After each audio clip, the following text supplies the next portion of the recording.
welcome back sa ating channel. Kakatapos lang natin na mahagi or mai-distribute yung mga lechon natin kasi gumagawa tayo ng kilo-kilong lechon mga kabagis. Ngayon, kasi malalaki na yung ating mga alaga. Ito pala yung nangyari kanina. So hindi ko masyadong na video kasi busy tayo na malengke sa mga pangailangan, yung mga dapat ilagay doon sa lechon, mga gagamitin, ganyan. So ako na yung lahat mga bibili. So ito yung nangyari kanina.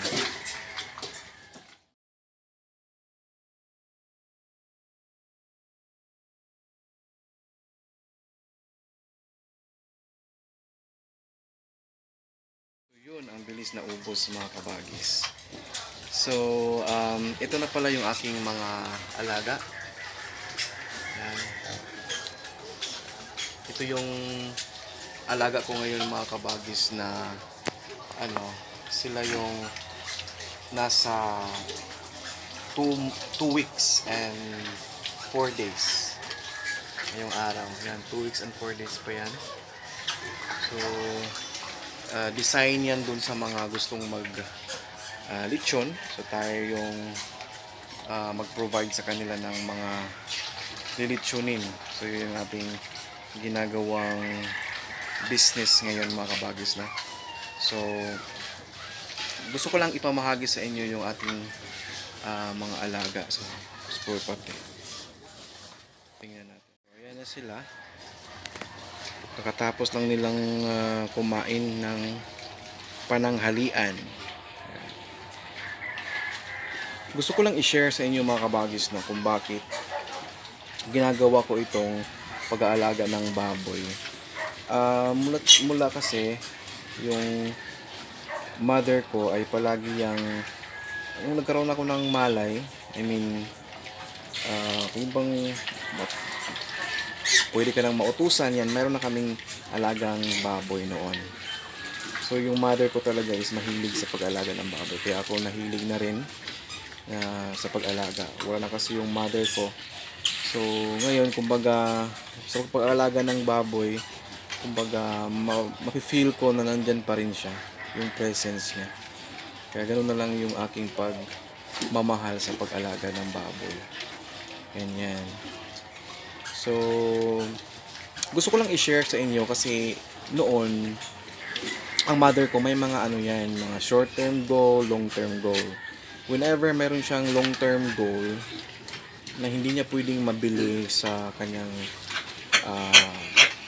sahod, yung bang hindi niya pwedeng mabili ng isang bagsakan sa kanyang sahod, ang gagawin ni mama is mag-alaga siya ng 2-3 baboy. Yan, kasi yung pag-alaga ng baboy kasi mga kabagis is 3 months to 4 months pwede mo nang maibenta. Kasi noon wala pang 2,000 years, wala pang 2,000, kaya nag-alaga na siya. Ang kadalasan maibenta na niya mga 4 to 5 months ng time na yon. Pero nung nagkatagalan, 3 months pwede na niyang maibenta yung kanyang mga alaga. Kasi nga dahil na rin sa mga nag-upgrade na yung mga ating feeds na pinapakain nila. Siya nga pala sa mga nagtatanong, pinapakain ko nito mga kabagis is Ultra Pack yung feeds natin. Nasa starter stage pa rin ito kasi nga nasa 2 weeks and 4 days pa lang. So normally yung mga starter na papakain, starter feeds is good for 30 to 45 days. Depende na yan sa iyo kung buuin mong 45 days. Pero yung ginagawa ko ngayon para hindi masyadong mabigat at hindi tayo masyadong lugi is pagka 30 days, transfer na tayo sa grower. Yan yung ginagawa ko. So ito yung 2 weeks and 4 days. But ito naman yung isang side dito. Yan, ito sila malalaki na kaya siniparate ko. Okay? Nabili ko kasi ito, mga may edad na sila. Kaya iba yung presyo. Pero siniparate ko yan kasi nga malalaki na, baka kasi ano, mag-away sila. So, yun lang yung gusto kong i-share. Maliban doon sa nagkaroon tayo ng isang order na lechon ngayong umaga. And then sa mga nagtatanong pala, kapag ganitong klaseng baboy yung ating alagaan na pwede silang ibenta as lechonin or yung bang kilo-kiluhin siya, yung tawag sa amin kasi rasyon yun, na ibenta mo siya pagka 3 to 4 months na. Kailangan talaga yan mga kabagis is unlimited yung kanilang tubig. Meron silang pig drinker dyan. Aside sa iniinom nila yan, unlimited talagang anytime makainom sila kung gusto nila, is iniinom yung isa. Aside sa ganyan,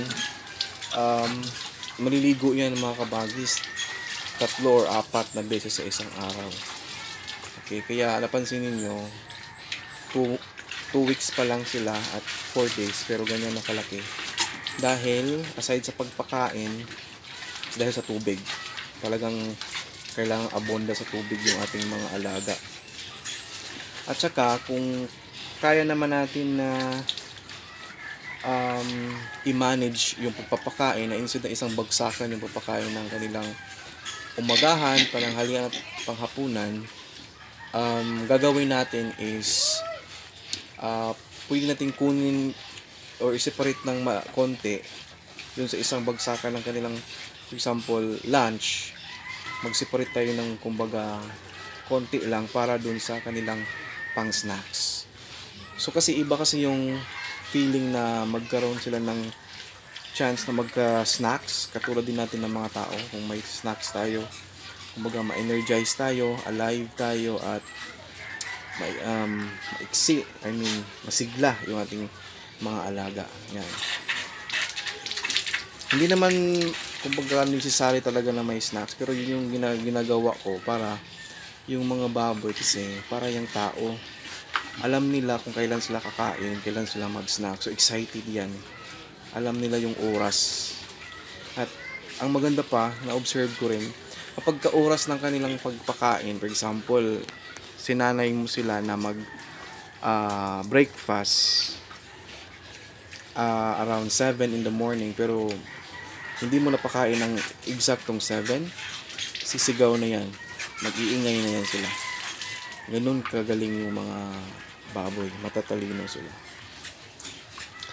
So yun, again, Ultra Pack yung ginagamit ko as of the moment. First time ko po na magamit ng Ultra Pack na feeds.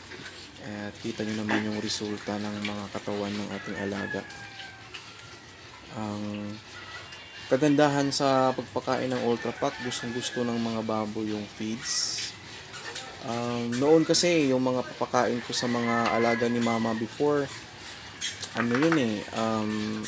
minsan hindi nila maubos. Kung talagang kailangan mo na lang walisin yung mga tira-tira, pero maganda sa Ultra pag talagang ubos talaga, at may mga ganyan, may mga tira-tirang konti, yan, mauubos yan maya maya, talagang malinis yan, ubusin nila. Kaya yun. So, minsan maraming nagtatanong kung bakit tayo hindi nakapag-upload ng mga videos. Again, mga kabagis, ang ating signal mawala-wala siya. Ngayon pa lang tayo nagkaroon na ulit ng ating magandang signal, magandang connection. Kaya nakapag-upload tayo.